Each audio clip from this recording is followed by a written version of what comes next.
Muy buenas noches. La donación y el trasplante de órganos representa uno de los avances más significativos de la medicina moderna, capaces de transformar y ofrecer nuevas oportunidades a quienes enfrentan enfermedades irreversibles. Sin embargo, más allá del logro científico y clínico, estos procesos abren un profundo debate bioético en torno a la dignidad humana, la autonomía, la justicia en el acceso y las responsabilidades colectivas frente a la solidaridad y el cuidado del otro. El cine y la televisión, como herramienta pedagógica y narrativa, permite explorar estas tensiones desde una mirada humana, emotiva y crítica. A través de historias reales o ficticias, visibilizan los dilemas que enfrentan pacientes, familia, profesionales de la salud y sociedades enteras al tomar decisiones relacionadas con la vida, la muerte, la donación y la asignación de los órganos. En este cineforo buscamos abrir un espacio de reflexión informado y respetuoso donde podamos analizar con estas obras que representan desafíos éticos del trasplante y cómo estos diálogos contribuyen a fortalecer una cultura de donación basada en la transparencia, la empatía y el respeto por los derechos de las personas involucradas. Invitamos a todos los participantes de este cineforo a observar más allá de la trama, identificando las preguntas bioéticas que emergen y reconociendo la importancia de promover prácticas de donación y trasplantes que honren la vida, la equidad y la integridad humana. Muy buenas noches. Hoy estamos felices de tener este espacio con una persona a la que apreciamos mucho desde la Asociación Colombiana de Trasplante de Órganos. Para nosotros es un privilegio tener nuevamente al doctor Boris Pinto, quien ya ha tenido en oportunidades anteriores participación en los espacios de acto como bioeticista, eh, pues ya consagrado con muchos años de experiencia. Me permito nuevamente presentar al doctor Boris, médico bioeticista, profesor asociado al Departamento de Bioética de la Universidad del Bosque, profesor principal de la Escuela de Medicina y Ciencias de la Salud de la Universidad del Rosario. El doctor Boris ha sido asesor, miembro y presidente de comités de bioética clínica, comités de ética en investigación, servicios de consultoría de bioética y salud, y ha sido también miembro del comité asesor en la regional número 1 de donación y trasplantes. Actualmente también es asesor del Consejo Directivo de Red Bioética de la UNESCO y también investigador senior de MinCiencias. Doctor Boris, muy bienvenido a este espacio. Gracias por acoger nuevamente la asociación. Esperamos que haya una acogida especial a este tema tan especial que vamos a presentar esta noche. Y todo el espacio en este momento es de usted. Muchas gracias. Muchas gracias. Buenas noches, doctora Niño. Buenas noches para todos, para todas. Muchas gracias por la invitación a este espacio. Siempre es un placer y un honor poder aportar algo desde la bioética a un campo tan dinámico, tan fascinante como el campo de la donación y trasplante de componentes anatómicos. Permítanme, voy a compartir pantalla.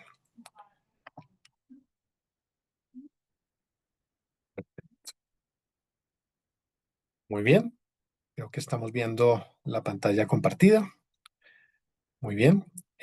Vamos a eh, revisar algunos productos, algunas películas, algunos documentales.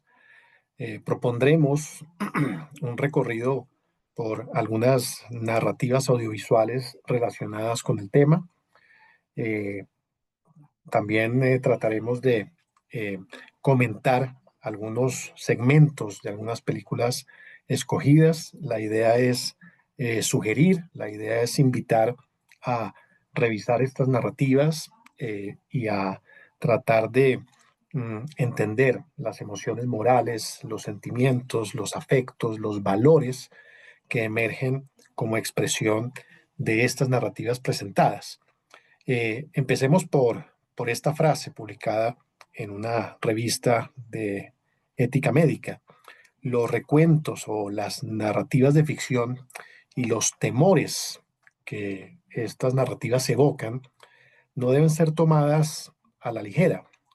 Ellas tienden a revelar dimensiones importantes de la percepción pública y de las emociones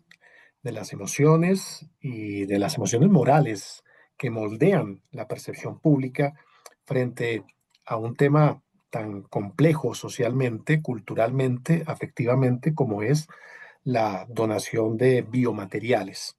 En ese sentido, revisemos algunos antecedentes y algunas narrativas, eh, películas, historias en relación con donación y trasplante son muchas. Eh, Recordamos películas clásicas como 21 gramos, por ejemplo. Recordamos distintas historias en las que emergen afectos familiares que nos remiten a la idea, por supuesto, de que un padre o una madre harían cualquier cosa por un hijo gravemente enfermo, como la película protagonizada por Denzel Washington, John Q, o la idea según la cual una pareja, un novio, una esposa, un hombre, una mujer enamorados harían cualquier cosa por aquella persona a quien aman. Un cuento de Navidad, por ejemplo, o la película española Lo mejor de mí.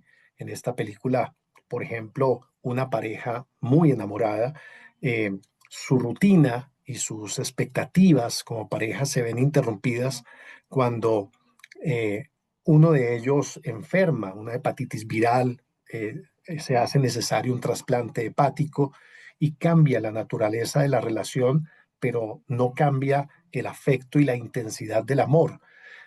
Bueno, vamos identificando cómo en estas películas, París también es otra de estas cintas en ese sentido, nos remiten a esa idea del don, de la dádiva, de la posibilidad de hacer todo aquello, lo posible y aún lo imposible por aquellos a quienes amamos. Ahora, muchas de estas películas todavía se centran particularmente en los afectos filiales, paternales, maternales, románticos. ¿Qué pasa cuando pensamos en donar componentes anatómicos para personas que están más allá de nuestra parentela y de nuestra red familiar inmediata? Bueno, seguramente eso requiere una construcción de valores mucho más complejos y más profundos desde el punto de vista social. Bueno, aparecen también películas en otros contextos culturales, como la película china En el amor nosotros confiamos. También nos remite a esa idea de los padres que harían cualquier cosa por un hijo gravemente enfermo. Al mismo tiempo aparecen otras narrativas relacionadas con los trasplantes, con la modificación del cuerpo, como, bueno, por estos días seguramente podemos hablar de la recientemente estrenada película de Guillermo del Toro en Netflix, Frankenstein, ¿no?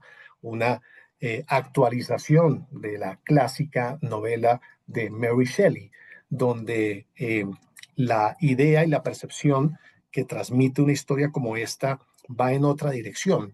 El temor, el temor cultural, el miedo frente a la monstruosidad, el monstruo que emerge a partir de la fusión de distintas partes corporales recolectadas por el médico ginebrino Víctor Frankenstein, resultan en una monstruosidad. Bueno, sin duda, en términos de valores, afectos, sentimientos culturales, nos movemos siempre entre esos polos. El polo del afecto, el polo de la dádiva, el polo que nos remite a la idea del sacrificio, de el daría todo, cualquier cosa por aquel a quien amo, incluso daría mi vida, incluso daría mi sangre, incluso daría mis órganos, hasta el otro polo, el polo de la monstruosidad, de no aceptar ciertos procedimientos, ciertas técnicas, porque transgreden aquello que ha sido naturalmente dado, transgreden la naturaleza, transgreden mandatos divinos o normas o cánones culturales. Bueno, en esos polos nos movemos cuando hablamos de donación y trasplantes. Otra narrativa, 2056. En el año 2056 se plantea una ópera rock, Repo, de Genetic Opera, la ópera genética. Nos habla de un mundo, 2056, que ha sido devastado y en medio de la devastación general aparece una empresa de genética, de biotecnología, que construye, que fabrica órganos bioartificiales a los que solo pueden acceder aquellos que puedan pagarlos. Bueno, entonces sobre esa historia aparecen distintos conflictos y se actualizan distintos temores. Temores, por ejemplo, en términos de cómo consideramos los biomateriales, cuál es el valor que les asignamos, cuál es el valor moral, cultural, simbólico que les asignamos. Los biomateriales, los componentes anatómicos, los órganos, los tejidos, son bienes privados a los que solo podemos acceder mediante un cuantioso pago o son bienes comunes que deberían ser puestos a disposición de aquellos que los necesiten. Si nos devolvemos a una de las películas que mencioné anteriormente, John Q, protagonizada por Denzel Washington, los padres de un niño gravemente enfermo, quien necesita un trasplante, se ven desafiados ante la dificultad para pagar por ese trasplante. En la película el trasplante vale algo así como $250,000 y tienen que pagar el 30% de ese costo para ingresar a la lista de espera. Y además hubo cambios contractuales en el trabajo del padre de la familia y ahora la póliza no le cubre lo que le cubría y con mucha dificultad reúnen $75,000. Bueno, claro, eso seguramente no es muy coherente con lo que sucede en algunas jurisdicciones. En un país como Colombia eso no sucede, no tenemos que pagar una cuantiosa suma como esa para acceder a una lista de espera nacional.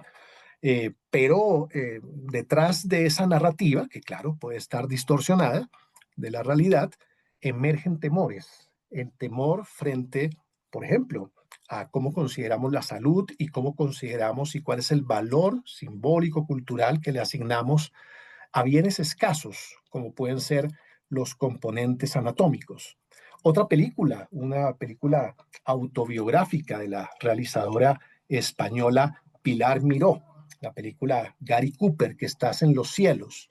En esta película con tintes autobiográficos, una mujer en plena eh, edad productiva, con un gran éxito profesional, enferma gravemente, necesita una cirugía de corazón y en medio de la espera por la cirugía reflexiona sobre el significado de su vida, lo que significa la enfermedad, lo que significa cierta contingencia de salud en una trayectoria vital y cómo, por supuesto, la enfermedad siempre nos invita a reflexionar sobre los significados que le otorgamos a nuestras experiencias vitales.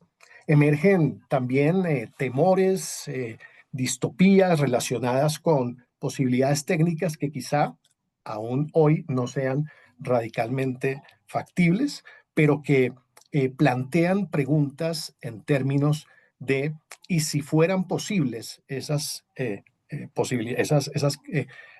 alternativas técnicas, ¿qué pasaría?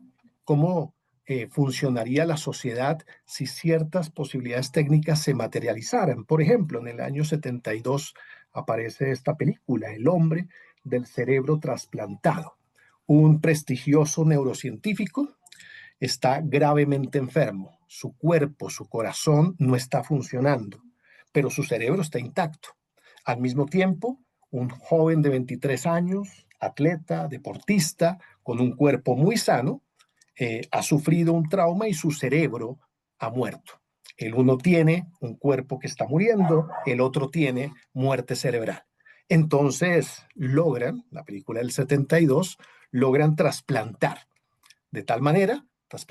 un cuerpo a un cerebro, de tal manera que el neurocientífico conserve su capacidad cerebral, cognitiva, imaginativa, productiva, pero tenga ahora el cuerpo joven, atlético de una persona de 23 años. Recordemos que hace algunos años, 2017, hubo una gran expectativa a propósito de la propuesta de un neurocientífico proveniente de Turín, en Italia, el señor Sergio Canavero, quien estaba prometiendo el primer trasplante cefalosomático. Incluso había un paciente que había aceptado ser el paciente para este experimento. Previo a esto se hicieron muchos experimentos con animales no humanos, por ejemplo, en China.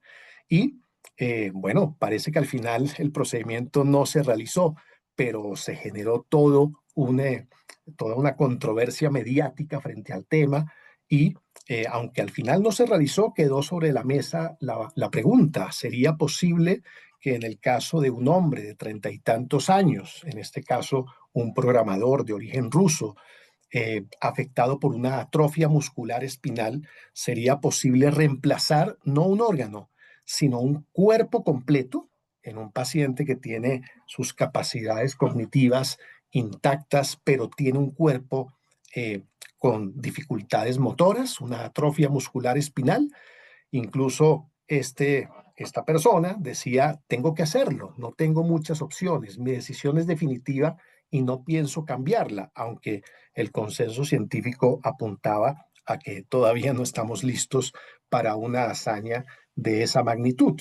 Bueno, aparecen otras narrativas, por supuesto, muy taquilleras, algunas de esas, donde, eh, claro, se distorsionan distintos aspectos sensibles de los procesos de donación y trasplante, si bien hay una carga emotiva y un vínculo muy, muy emotivo en estas narrativas, en ciertos momentos de la misma narrativa aparecen distorsiones que, bueno, distintos estudios han señalado pueden ser contrarios a la pedagogía necesaria y a la eh, generación de una conciencia solidaria frente a las actividades de donación y trasplante. Seven Pounds, Siete Almas, por ejemplo, el mito de la bañera con hielo, el mito del riñón robado, emergen en muchas de estas narrativas. En Pálpito, por ejemplo, ese mito del órgano robado, del tráfico de órganos sólidos, por ejemplo. Seguramente siempre será importante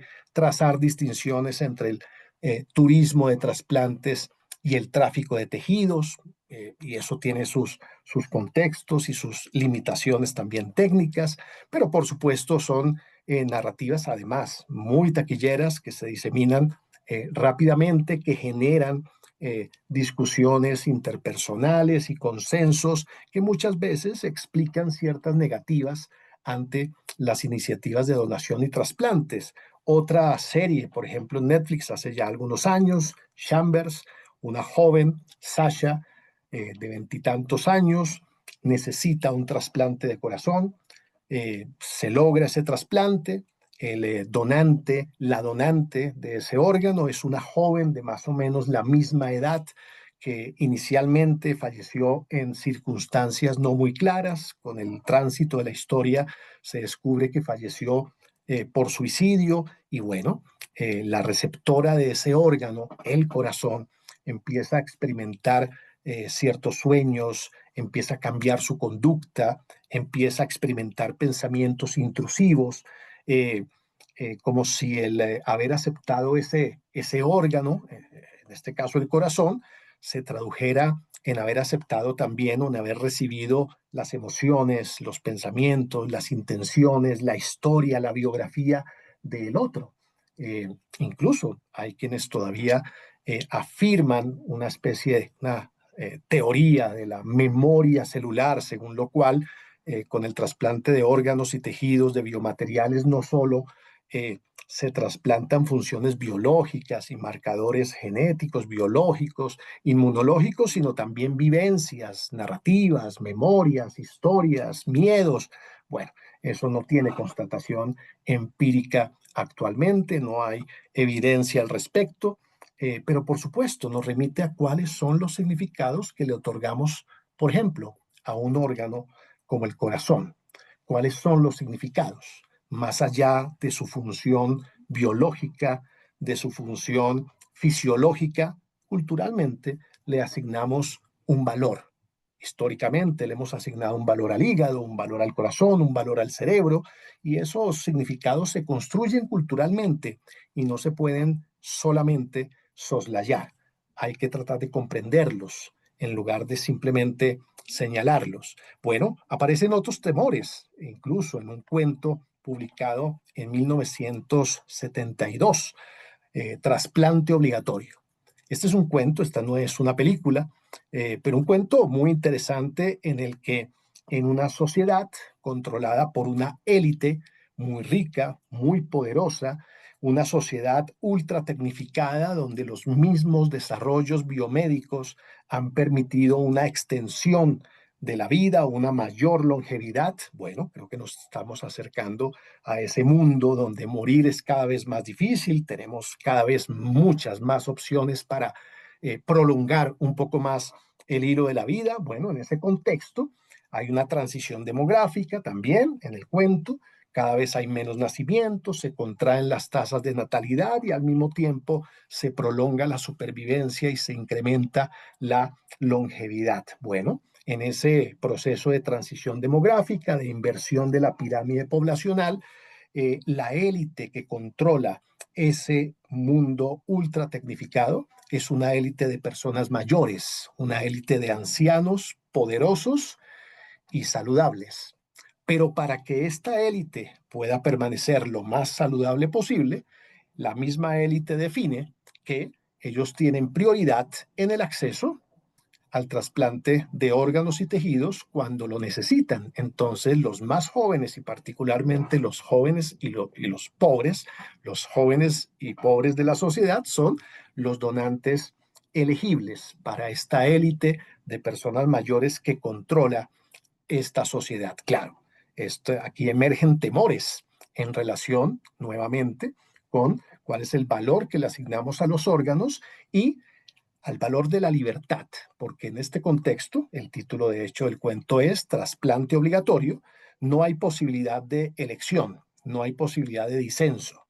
La élite ha definido que los jóvenes y los jóvenes pobres deben donar sus componentes anatómicos, no hay posibilidad de réplica.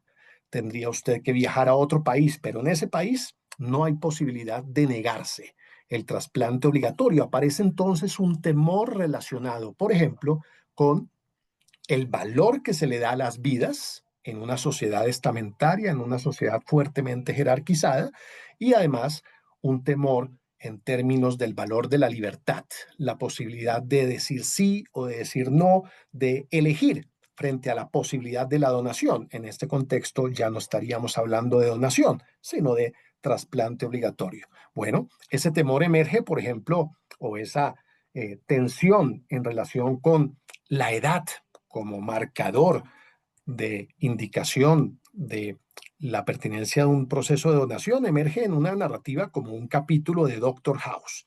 Veamos esta escena. El examen de toxinas dio negativo a drogas legales e ilegales. La vigilancia de cultivos sanguíneos muestra que no hay ningún rastro de la bacteria Brucella. Tiene 66 años. Me dijo que tenía 65. Mentiroso. Me largo de aquí. Hay una correlación inversa entre la edad del paciente y el rango de éxito. Su salud es buena.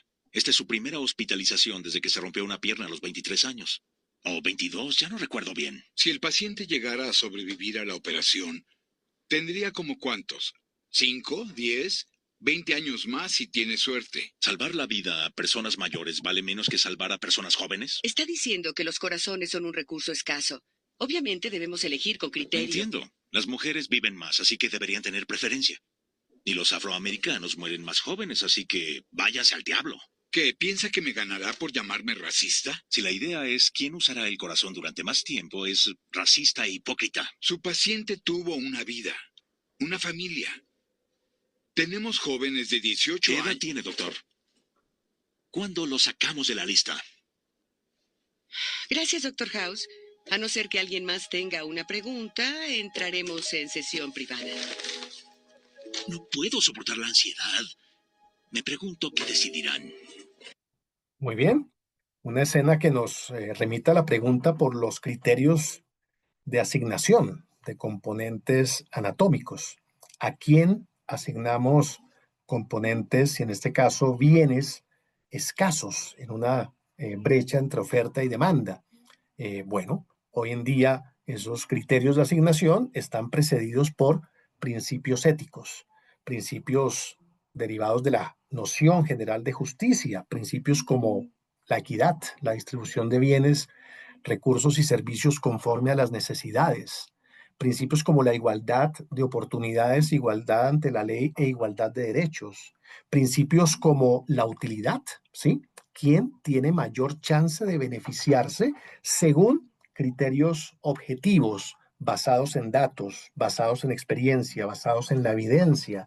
Estamos hablando de compatibilidad de grupo, de histocompatibilidad, de presensibilización, criterios relacionados con la necesidad como el estado médico, la urgencia, pacientes en urgencia cero, pacientes que llevan más tiempo en la lista de espera. Bueno, se combinan distintos criterios. La edad, por ejemplo, hoy en día hablamos de criterios expandidos de donación que permiten que personas de más de 60 años o de más de 50 años con ciertos criterios diferentes a los criterios estándar puedan acceder a un órgano, a un tejido. Bueno, se han expandido estos criterios precisamente gracias a los desarrollos biomédicos, a la optimización de protocolos de inmunosupresión, a una mejor comprensión de las trayectorias de salud e enfermedad y también en atención a una consideración basada en derechos fundamentales y en nociones de justicia y equidad. Bueno, aparecen entonces incluso estudios que han analizado cuáles son los valores que emergen detrás de estas narrativas. Por ejemplo, un artículo publicado por Susan Morgan se pregunta por cuál es el impacto de estas narrativas, incluso de estos mitos relacionados con la donación de órganos y tejidos en términos de la percepción pública. Se analizan distintas series, algunas de ellas muy taquilleras, y se analizan, claro, distorsiones, situaciones que se alejan de la realidad de los servicios, de la realidad de la dinámica de donación y trasplante, pero sobre todo se analizan los valores y cómo se interpretan y cómo impactan la percepción pública. Sí, hay estudios que muestran que ciertas narrativas pueden generar una distorsión y pueden erosionar, pueden lesionar la confianza pública en los procesos de donación y trasplante. Pero reitero, estos mitos y estas narrativas expresan emociones y temores. Por ejemplo, en el contexto oriental, en el cine coreano, surcoreano, por ejemplo, aparece un artículo que analiza distintas narrativas, distintas películas relacionadas con donación y trasplante, y un común denominador es el temor relacionado con el tráfico de tejidos y el turismo de trasplantes. Emerge de forma persistente ese temor frente a asignarle a los órganos la categoría de mercancía. En muchas narrativas se preferiría que estos bienes sean considerados bienes sociales y bienes comunes a los que accedan quienes lo necesitan y no quienes tienen para pagarlo. Bueno, eso es lo que se cultiva en la mayor parte de jurisdicciones del mundo, aunque hay voces que apuntan a retroceder hacia un mercado de componentes anatómicos. Bueno, modelos como el modelo español han demostrado que es posible lograr grandes cuotas de eficiencia sin necesidad de convertir los órganos y tejidos en bienes privatizados. Otra película también oriental, japonesa, Violines en el cielo, nos remite a los significados que culturalmente se le asignan al cuerpo y a los componentes anatómicos y al cadáver. Un músico violonchelista en una orquesta, su orquesta sinfónica quiebra, ya no tiene recursos, tiene que buscar trabajo, encuentra trabajo en una empresa funeraria y en esa experiencia nos cuentan el conjunto de rituales, nos cuentan el conjunto de prácticas relacionadas con el homenaje y con el reconocimiento del cuerpo de la persona fallecida, lo que significa el cuerpo y el cadáver en un contexto como el contexto japonés. En otras latitudes, desde otras perspectivas, simbólicas y culturales, el cuerpo no es simplemente una fuente para obtención de tejidos. En otras latitudes, con unas consideraciones éticas menos utilitaristas, el cuerpo tiene otros significados que debemos primero conocer y, por supuesto, respetar. Aparecen otras narrativas interesantes en este episodio de Grey's Anatomy. Hace ya algunos años, una joven de familia judía rechaza eh, una cirugía cardíaca, un reemplazo valvular. Tiene una insuficiencia valvular, necesita un reemplazo, se le ofrece una válvula porcina y la paciente la rechaza porque ella considera que es contrario a sus creencias. Ella dice, el cerdo es un animal no kosher, es un animal no permitido y yo no puedo ni comerlo ni criarlo, entonces asumo que tampoco debería aceptar una válvula proveniente del cerdo en mi pecho. Bueno, aquí... So, Devo, you just had a root canal. Means Devo can't take the blood thinners necessary to maintain a mechanical heart valve. We're suggesting a porcine valve instead. Porcine? As in pig? It's a standard of care for someone in this situation. Pig. Huh? It's the other white meat. I don't care what you have to do. Save my daughter's life. Dr. Jennings to OR7. Dr. Jennings to OR7. Sin embargo, este capítulo fue muy criticado. Fue muy criticado básicamente porque muchos consideraban que perpetuaba el estigma en relación con, en este caso, con la población judía, partiendo de que en la tradición judía, la tradición rabínica, si bien se prohíbe el consumo de ciertos alimentos, de ciertos animales, entre ellos el cerdo, no se prohíbe, por ejemplo, una intervención que esté orientada a mejorar la salud, la calidad de vida o a salvar la vida de un paciente. Desde la tradición judía no está prohibido que se dé un reemplazo valvular en un caso como el descrito.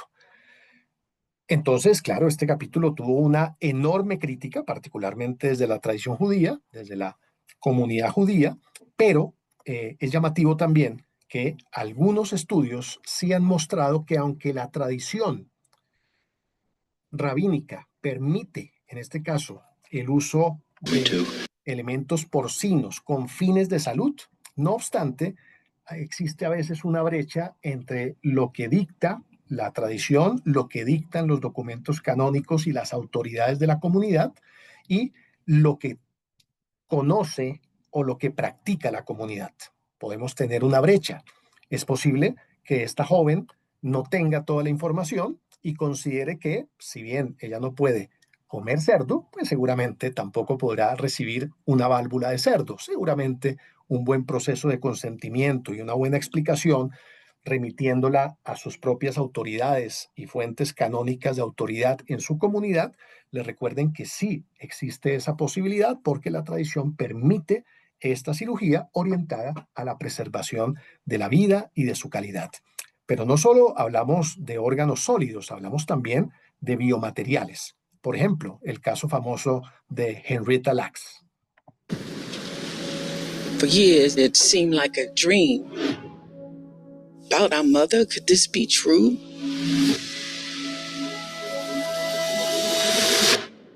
What you don't understand is we didn't know nothing about nothing. Scientists had been trying to get cells to grow outside of the human body, but they would always die. Until Henrietta's cells came along. I want to write a book about your mother. Go heal a... Henrietta Lacks, una mujer afroamericana, muere en 1951 a la edad de 31 años en el Hospital John Hopkins en Florida. Muere por causa de un adenocarcinoma de cuello uterino. Antes de morir, su médico obtiene un frotis de células de su lesión tumoral, las lleva a un medio de cultivo y estas células empiezan un proceso de replicación que en ciertos medios de cultivo y en ciertas condiciones permiten la utilización de esta línea celular con distintas direcciones de investigación, las famosas células HeLa. las iniciales de Henrietta Lacks. En 2010, una bióloga y también escritora realiza una crónica sobre la historia de la mujer detrás de las células. Esas células las hemos usado desde los años 50 en muchas estrategias de investigación y las seguimos usando. Esas células han beneficiado a la biomedicina, a la salud de muchas poblaciones y, claro, han generado también mucha riqueza para empresas biotecnológicas. No obstante, la preocupación de la autora de La vida inmortal de Henrietta Lacks se centra en descubrir quién era la mujer afroamericana en 1951, en los días de las leyes de Jim Crow que permitían la segregación racial en los Estados Unidos, 15 años antes del movimiento por los derechos civiles del año 65. Bueno, entonces aparece una pregunta: ¿quién está detrás de los especímenes biológicos, los biomateriales y los datos que tanto necesitamos y utilizamos en investigación? ¿Y cuál es nuestra responsabilidad, por ejemplo, como investigadores, frente a las personas que proveen de biomateriales y de datos, la gran industria de la investigación biomédica y biotecnológica? Una novela, La ley del menor, de Ian McEwan, es llevada también al cine. La película El veredicto, La ley del menor, protagonizada por Emma Thompson.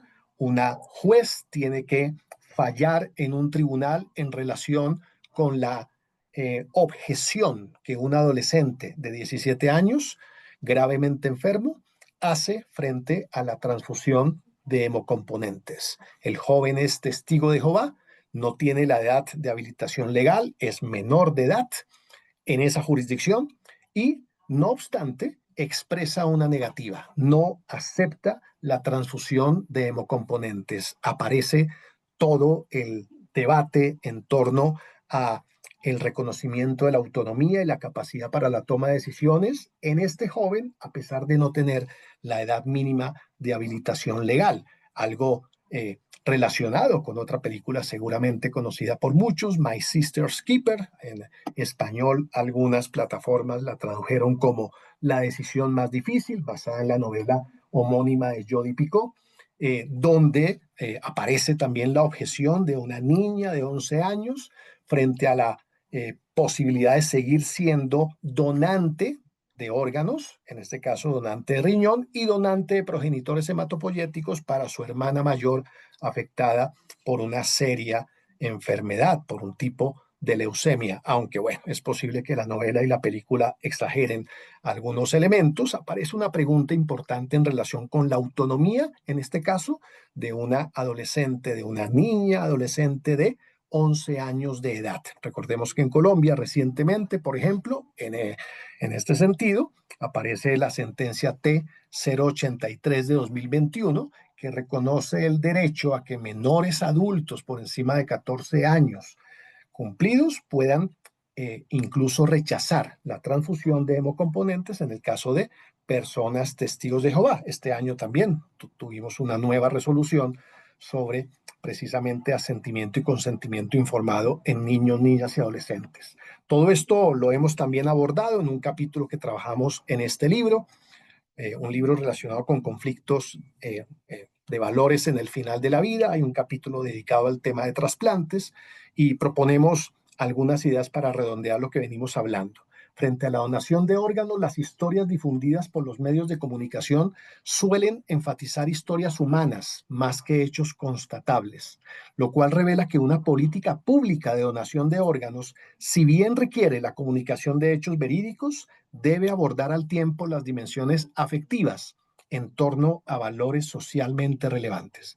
En los mitos descritos es posible identificar temores culturales ante la vulneración de valores como la integridad corporal, la dignidad póstuma del cadáver, la equidad en los procesos de obtención y asignación de componentes, el respeto por las dimensiones trascendente, intersubjetiva, intercultural y simbólica relacionadas con la muerte y la autonomía personal. La industria del entretenimiento capitaliza este temor cultural por medio de la producción de narrativas que refuerzan el estereotipo negativo de la donación.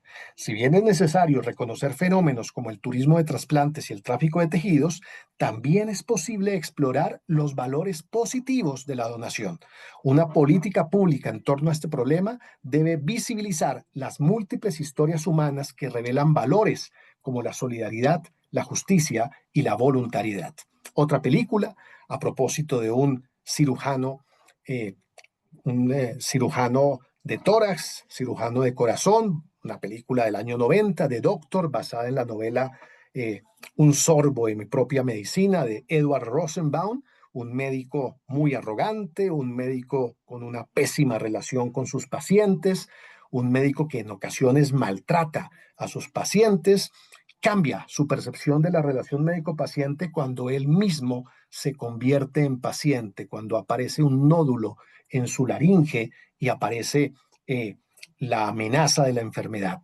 Esa transición de médico a paciente cambia su práctica, cambia su percepción y aparece una escena en la segunda mitad de la película relacionada con este punto.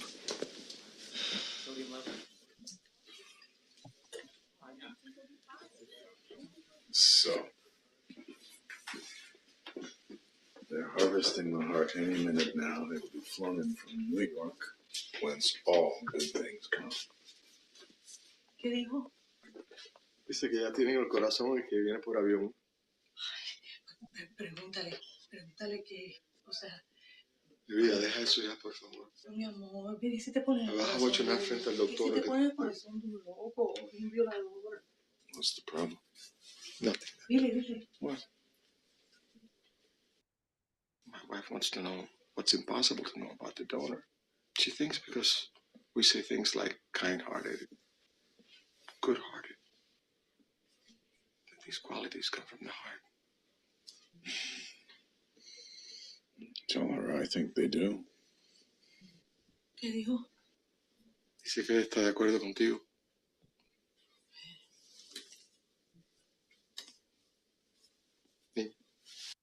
Muy bien. Un paciente de origen latino, gravemente enfermo del corazón, aunque bueno, ahí no lo parece, está esperando su trasplante. Ya el órgano viene en camino. El cirujano entra a saludar al paciente y a la familia, pero su esposa está muy preocupada porque se preguntan quién era el donante, cómo era el donante, ¿era una buena persona?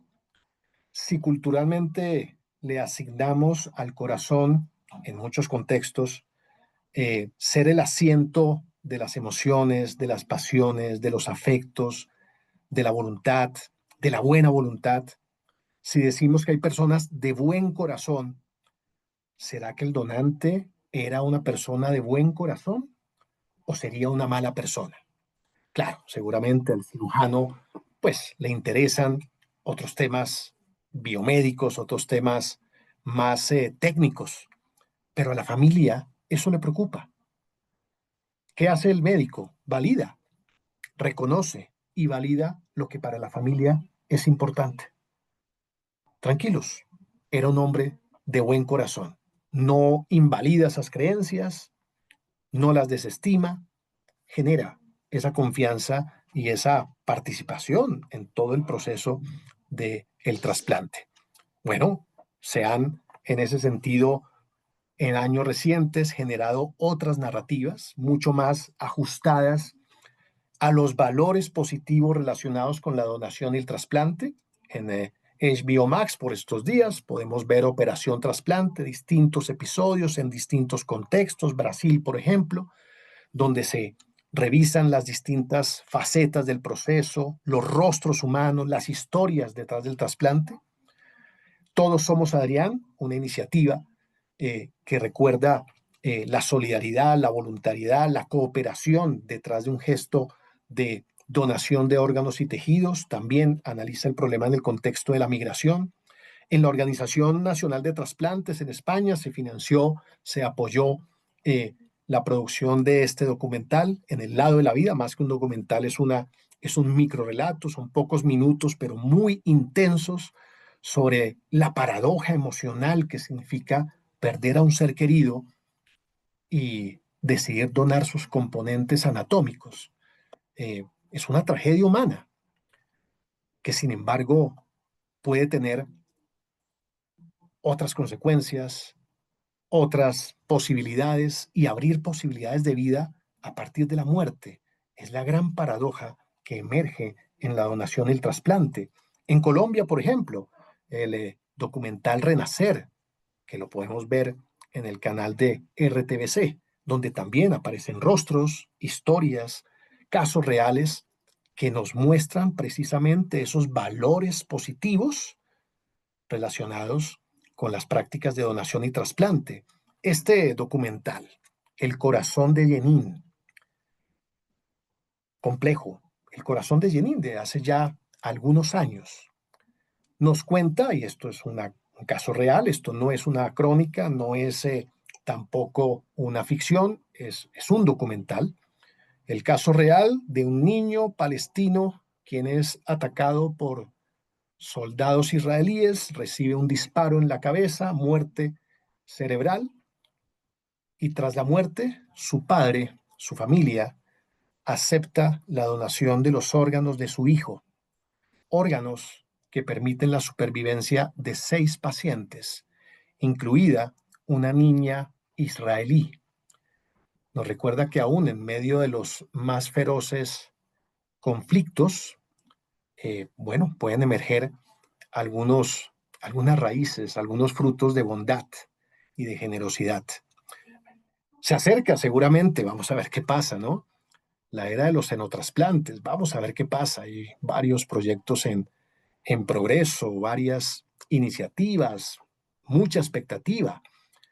En ese sentido, aparecerán nuevos problemas éticos, emergen distintos temores en relación con la monstruosidad, con la simbiosis entre animales humanos y animales no humanos, sobre la moralidad relacionada con la integridad corporal. Bueno, aparecen muchas narrativas que vienen ya desde otras novelas como Esa horrible fortaleza de C.S. Lewis o La isla del doctor Moreau, por ejemplo.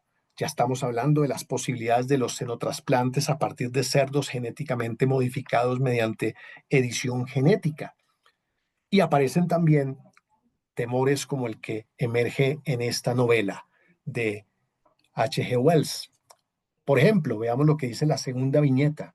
Desafiado por el narrador de la novela, el doctor Moreau fríamente responde: hasta este día yo nunca me había preocupado acerca de la ética del asunto. ¿De qué asunto está hablando? De los experimentos que él lleva a cabo en su laboratorio, donde realiza trasplantes de órganos para crear híbridos humanos y animales, híbridos entre humanos y animales no naturales. Él dice: hasta este momento jamás me había preguntado por la ética de estos experimentos. El estudio de la naturaleza convierte al hombre en alguien tan implacable como la misma naturaleza. No obstante, tendremos que plantear preguntas en términos de la ética de los xenotrasplantes, preguntas que van más allá de nuestra especie, que nos invitan a considerar moralmente a otros seres vivientes y seres sintientes más allá de los seres humanos, a trascender nuestro antropocentrismo. Aparecen preguntas como la que plantea Sharon Kaufman, antropóloga. Ella dice: esta es la pregunta central que ha aterrorizado la experimentación animal desde sus inicios. ¿Cómo es posible que los animales sean suficientemente similares para ser nuestros organismos, nuestros biomodelos, por ejemplo, de investigación, y al mismo tiempo sean lo suficientemente diferentes para ser explotados para nuestros fines? Bueno, por lo menos es una pregunta provocadora que incluso trasciende la experimentación en xenotrasplantes. Nos invita a reconsiderar moralmente cuál es el valor que le asignamos a seres sintientes no humanos. Por lo menos es una pregunta provocadora. Y aparecen también narrativas específicas en relación con la donación. Es interesante, en 2 películas de Pedro Almodóvar aparece la figura de la donación y de la entrevista familiar de donación, particularmente en una película como Todo sobre mi madre. ¿Qué quieres hacer mañana para...? Mi marido ha muerto, señora. El seminario. Muy bien, pues consúltalo. Oye, creo que no me gusta nada que escribas sobre mí. Su marido ha muerto, señora. No puede ser. Acabamos de verle en la UV y parecía que respiraba. Ya se lo hemos explicado, señora. Son las máquinas que le están oxigenando. ¿Quiere que avisemos a algún familiar? No tengo familia. Solo a mi hijo. Ay, Dios mío, ¿cómo voy a decírselo? ¿En vida su marido le dijo algo en relación a la donación de órganos? ¿Le preocupaban estos temas? En vida a mi marido solo le preocupaba vivir. Bueno, pero supongo que él era solidario con la vida de los demás. No lo entiendo. Lo que mi compañero quiere decir es que los órganos de su marido pueden salvar la vida de algunos enfermos, pero para ello necesitamos su autorización. Bueno, en esta película aparecen muchos elementos relacionados con toda la dinámica de la donación, desde el diagnóstico del paciente con muerte por criterios neurológicos, pasando por la notificación a la Organización Nacional de Trasplantes, pasando por la entrevista familiar de donación. En esta escena, por ejemplo, están realizando un ejercicio de simulación con los médicos que deben hacer la entrevista familiar de donación y la comunicación del diagnóstico de muerte encefálica. Están haciendo un ejercicio de simulación y también aparecen escenas relacionadas con el proceso y la logística relacionada con el transporte y la distribución de componentes anatómicos. Pero también es una escena que nos remite al reconocimiento de nuestra vulnerabilidad en cualquier faceta que desempeñemos en una práctica en salud. Seguimos siendo vulnerables, frágiles y mortales. Esta enfermera, que es una enfermera coordinadora de gestión de la donación de la ONT en España y quien coordina estos procesos de simulación en la entrevista familiar de donación, pasados algunos días, tiene que pasar por la misma experiencia a partir de los mismos médicos a los que ella ha entrenado.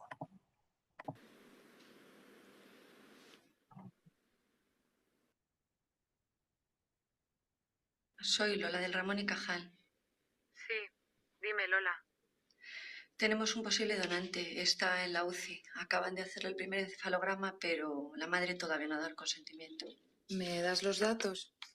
No los tengo. Es el hijo de Manuela. ¿Manuela? ¿La que yo conozco, la coordinadora? Sí, ha muerto. Es horrible.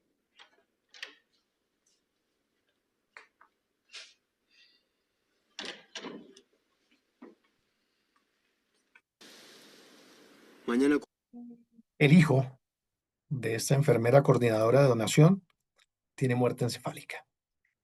Y los mismos médicos a los que ella formó en el ejercicio de simulación ponen en práctica lo aprendido con la enfermera coordinadora.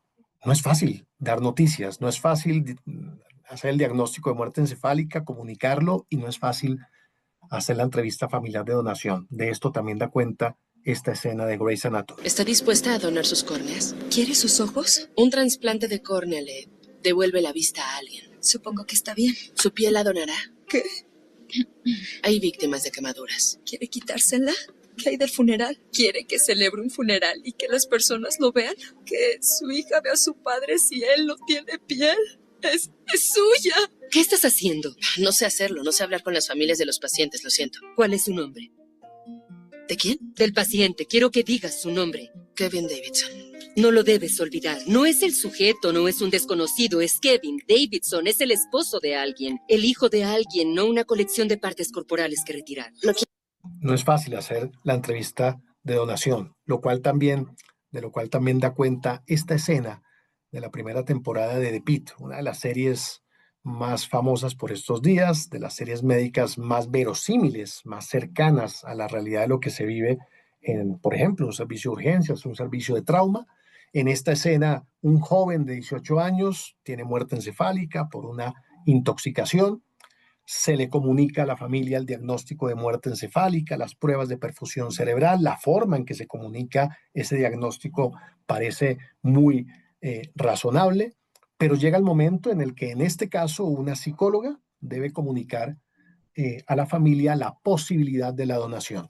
En esa jurisdicción, Pittsburgh, se permite que el donante, la persona una vez tiene 18 años y, por ejemplo, saca su licencia de conducción, pueda expresar al momento de la expedición de la licencia de conducción si quiere ser donante. Y él en su licencia lo ha expresado tal cual. En este caso estamos hablando de un consentimiento voluntario, explícito. Aparece en ese contexto esta escena. Do you have any other questions?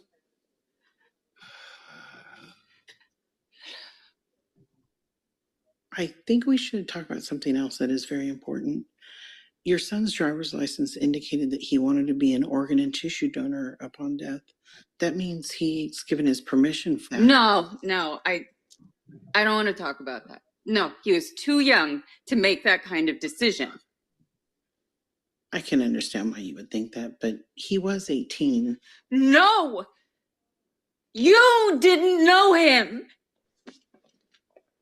He is still my son!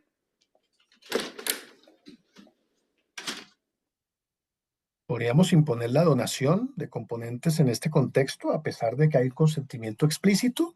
Bueno, desde el punto de vista normativo parecería que sí. Desde la realidad afectiva, compleja, que evidenciamos en esta escena, bueno, es una decisión muy difícil. El médico al final le dice a la psicóloga, no podemos hacerlo. Quizás la familia necesita más tiempo para hacer su duelo, para procesar los hechos, para tomar una decisión. Bueno, en ese sentido, esta es una investigación en la que participaron los médicos y médicas y enfermeros de gestión de la donación de la Regional número 1. El artículo ya está en revisión por pares en alguna revista, donde analizamos precisamente esas barreras expresadas por quienes realizan la entrevista familiar de donación en la Regional número 1 en Colombia, y aparecen distintas razones por las cuales, bueno, hay barreras que dificultan que se imponga la presunción legal de donación en los casos en que muchas veces las familias, por distintas razones, no están de acuerdo con esa posibilidad. Hay una brecha seguramente entre lo expedido desde el punto de vista normativo y la realidad compleja, afectiva, cultural que se vive en escenarios de alta intensidad emocional como lo es una entrevista familiar de donación. Y ya para terminar, este es un trabajo que hicimos también con la colaboración de médicos de coordinación de donación, de pacientes, de familiares, de cirujanos de trasplante, que participan desde distintas orillas en toda la dinámica de donación y trasplante. Es un proyecto llamado La Biblioteca Humana. Periódicamente se publican unos libros con capítulos que son videos. Cada capítulo es un video, es una entrevista, es una narrativa, es una historia en primera persona. En este caso, el nombre del libro que logramos coordinar se llama Cuando la vida se comparte, historias sobre la donación de órganos, y aparecen todas estas perspectivas, tanto el paciente que ha sido trasplantado, el familiar del paciente trasplantado, el cirujano que realiza el trasplante, el donante, el receptor, el médico que realiza toda la gestión de donación, y también el médico antropólogo que nos explica algo sobre los significados que le damos al cuerpo y a sus componentes. Bueno, en ese escenario, esta es otra iniciativa que busca reivindicar esos valores positivos relacionados con la donación y trasplante de componentes anatómicos. Muy bien, muchas gracias. No sé si hay preguntas en los pocos minutos que nos quedan. Muchas gracias.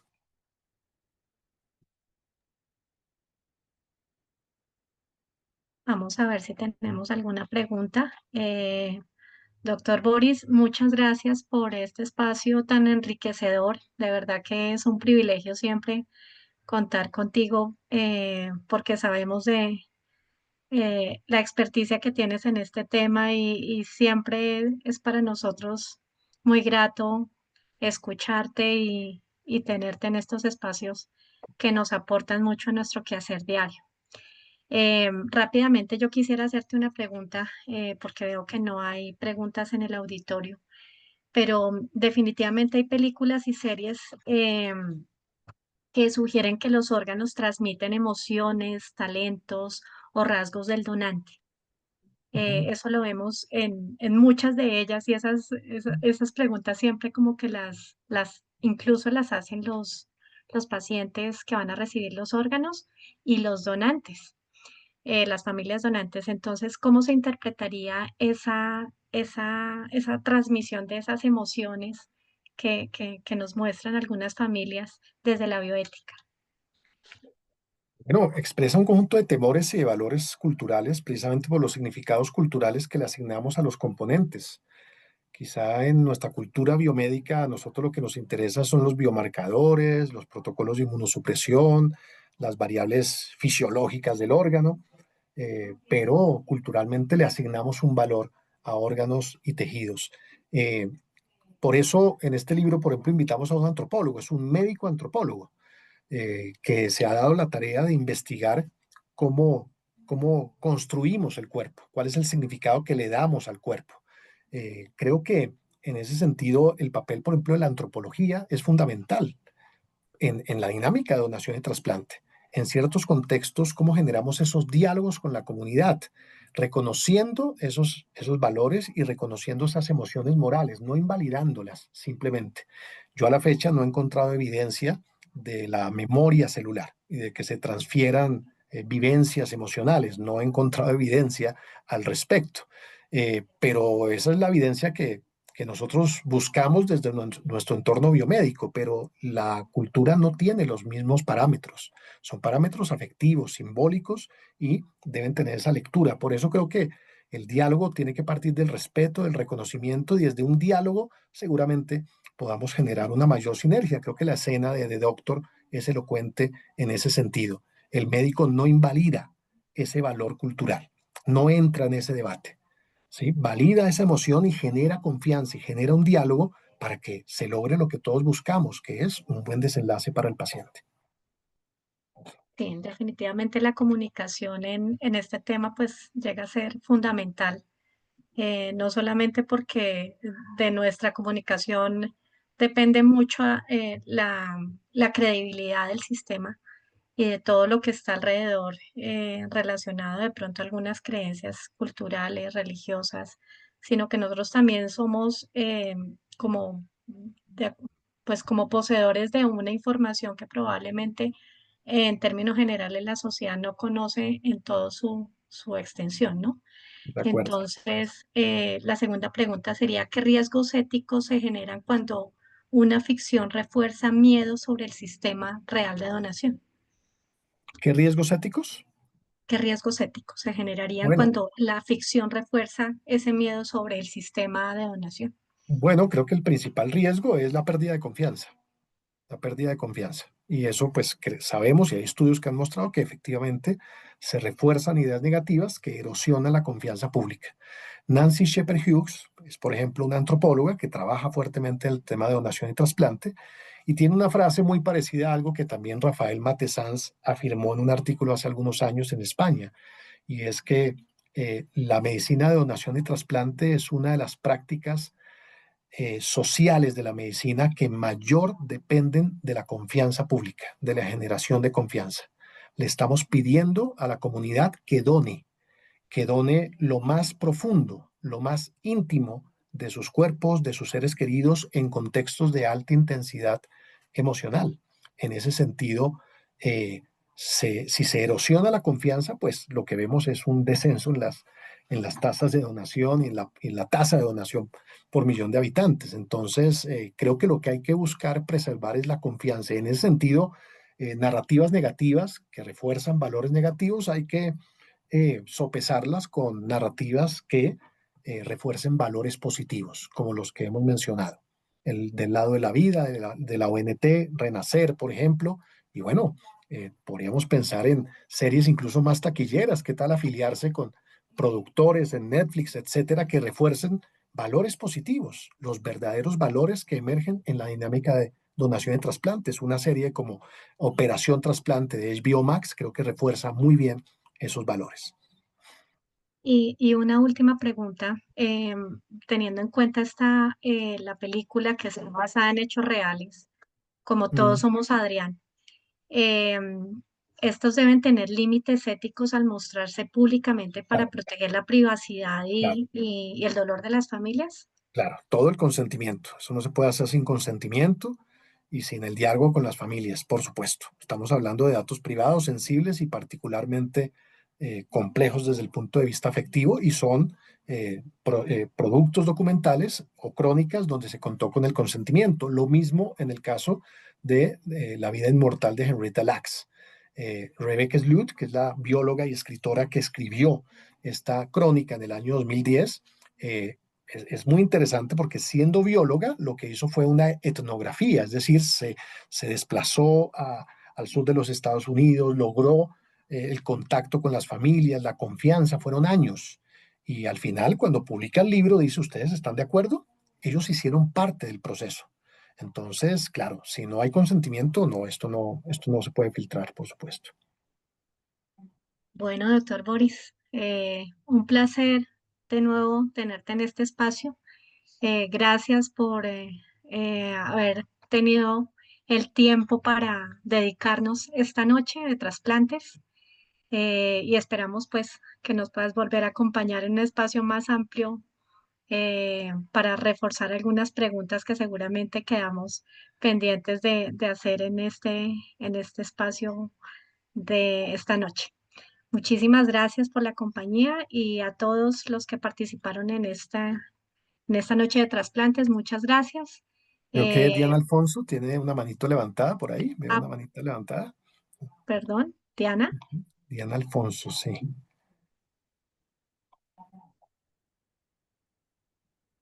Diana. Sí, ya le permitimos, pero al parecer, si nos puede escribir, Diana, ya le permitimos, pero no sé si puede activar el micrófono, por favor, o escribir por el chat.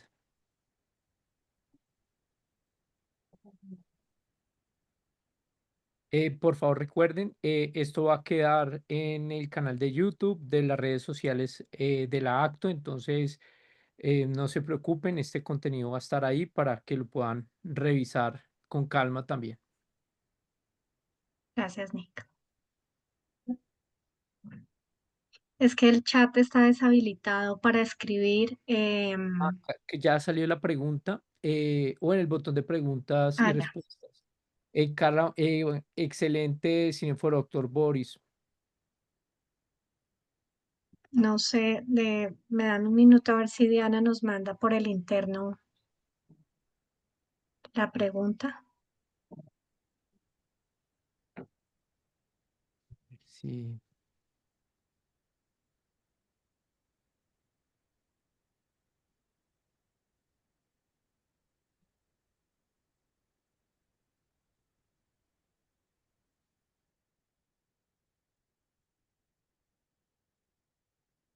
No, O en el no. de preguntas y respuestas, ¿no? Por favor, nos la hacen llegar y con gusto se la transmitimos al doctor también para que él la pueda compartir posteriormente. De acuerdo. Perfecto. Muy bien, muchas gracias. Un gusto. Muchísimas gracias. Que pasen una muy buena noche. Feliz noche, que estén bien. Buenas Hasta noches. luego. Gracias.